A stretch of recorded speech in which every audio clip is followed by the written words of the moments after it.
بسم الله الرحمن الرحيم. الأسد صار فأرا، سبحان من مسخ الأسد فأرا.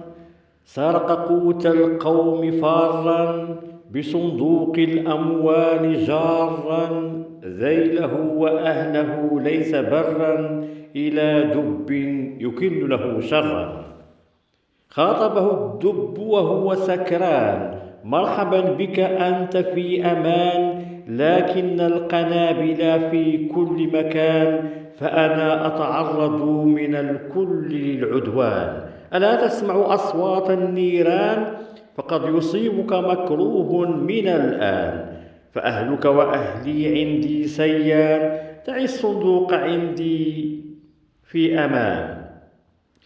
أعطاه الصندوق بامتنان، فابتلعه دون استئذان. فكما تدين أيها الفأر تدان، فالدب يأكل صغاره وهو جوعان، فكيف بفأر لئيم جبان.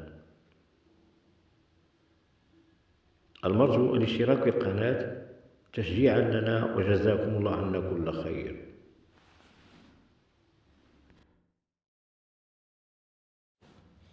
بسم